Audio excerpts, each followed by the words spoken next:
Nakikiusap naman ang pamunuan ng Philippine General Hospital sa mga pasyente na kung maaari ay maghanap ng alternatibong ospital. Siksika na kasi ngayon ang mga pasyente dahil hindi pa tapos ang renovation sa PGH. Tiyempo pang tumaas ng halos 6 na beses ang mga itinakbo sa ER ngayong buwan. Ayon sa PGH, wala naman silang tinatanggihang pasyente. May pakiusap lang sila at paalala. Hundreds upon thousands of patients, primarily the poor and marginalized, rely daily on Philippine General Hospital, the Philippines' largest government tertiary center. Even when the patients inside are already asleep at night, another round of patients are already lining up outside the hospital, hoping to save their slot for a checkup or therapy the next day. It is hard for people to have accessible healthcare, let alone equality one. But they have to thrive and sacrifice.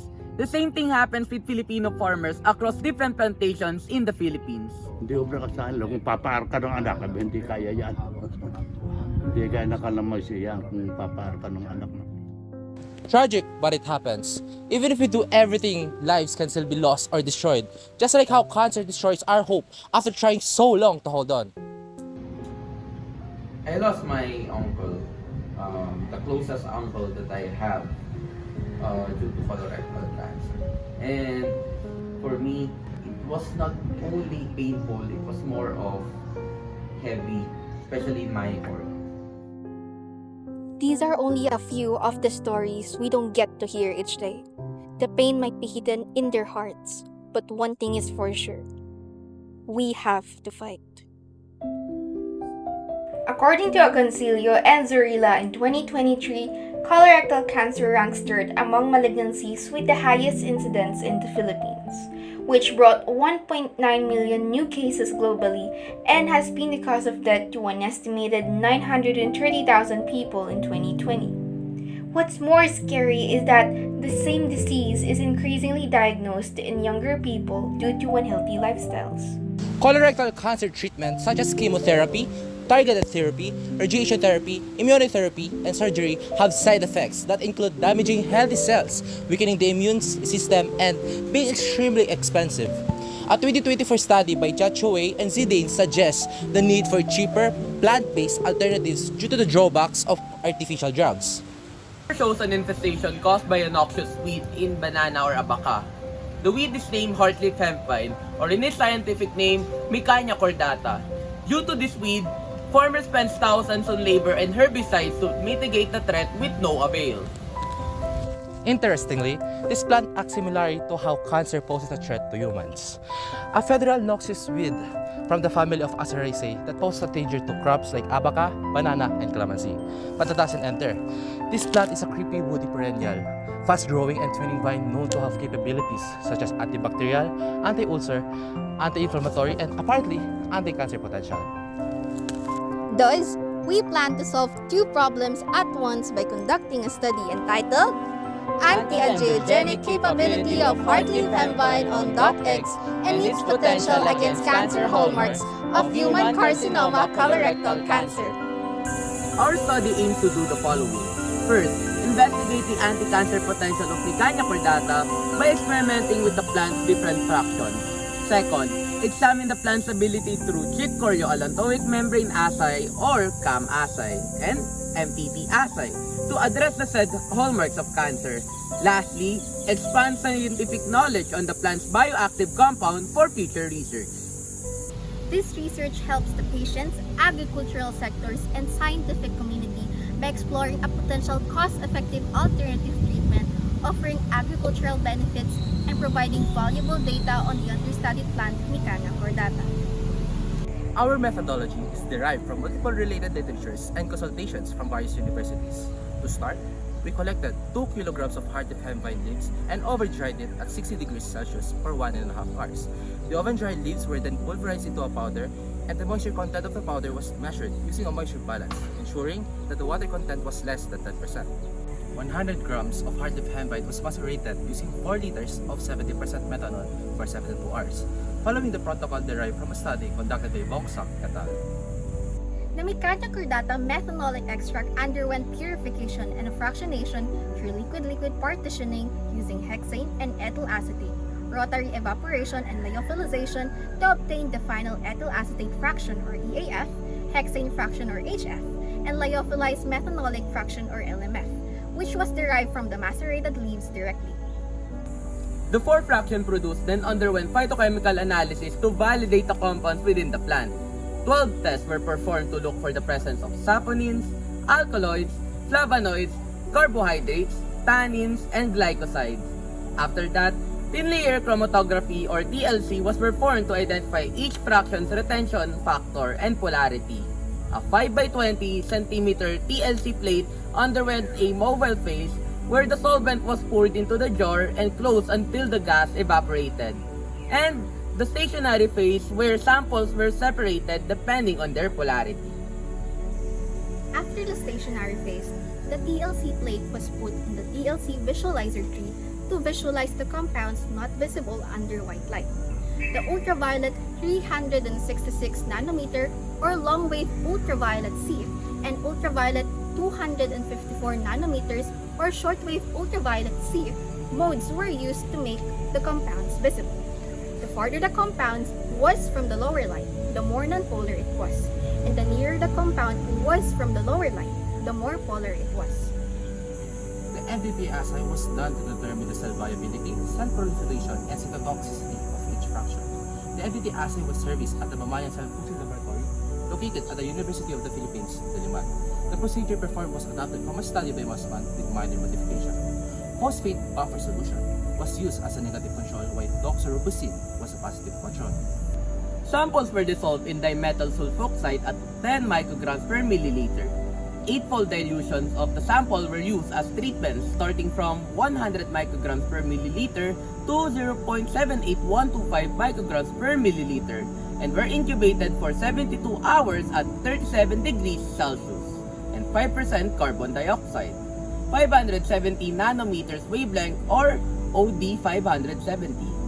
It was used to read absorbances using a spectrophotometric microplate reader, and the percent inhibition was computed. The 𝗔𝗂𝗆 membrane assay was conducted to investigate the effects of the plant in inhibiting angiogenesis, a crucial hallmark in cancer development. The researchers prepared multiple solutions. The positive control was quercetin.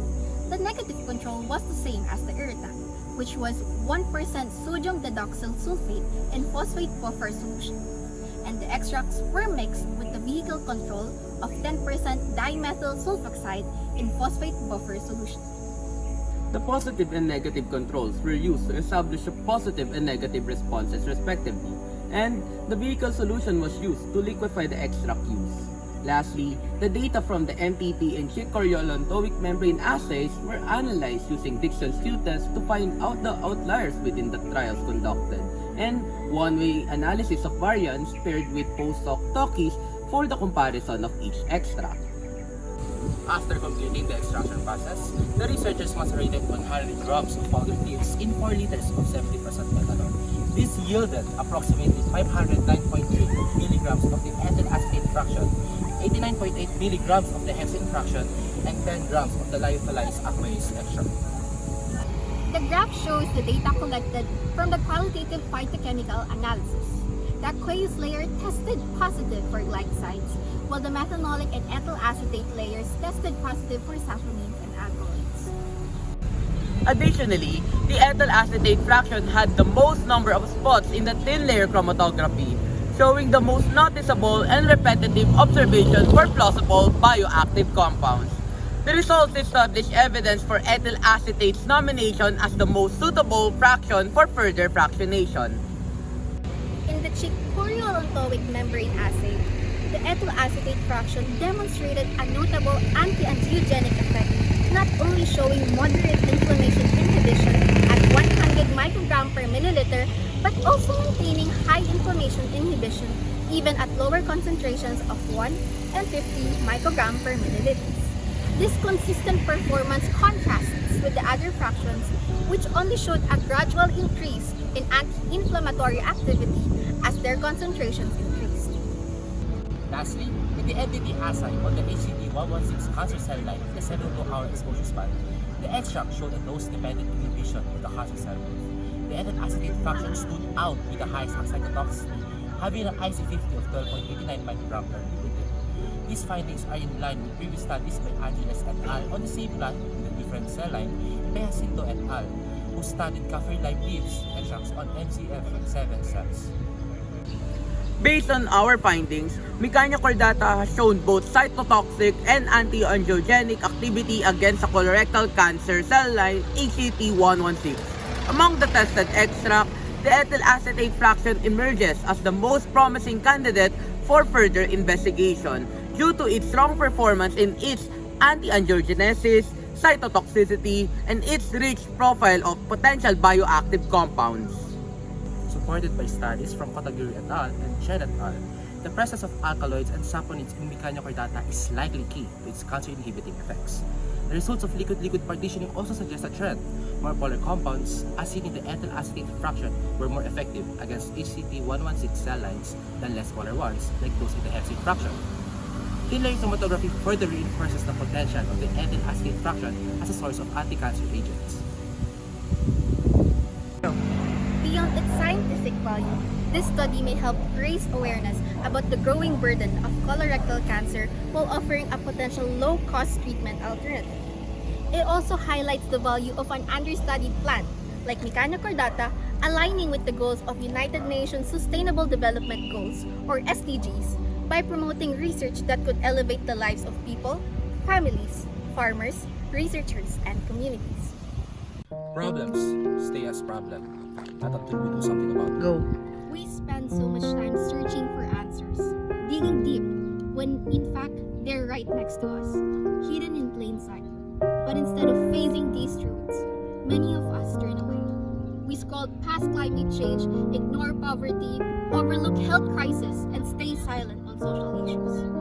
And when things get tough, we call it resilience, as if enduring pain is something to celebrate. But not us. We believe that resilience is not just about surviving, it's about fighting back. Through research, we choose to rise, to challenge, and to act. Even if the world looks the other way or pushes back, the lives of people who keep fighting for what's right, to survive against cancer, to flourish as agriculture, to embark on a journey of rediscovering scientific knowledge, help us further strengthen ourselves. We won't sit down. We won't stay silent. We're here to make it. As youth of this society, we believe that United against cancer, we can conquer!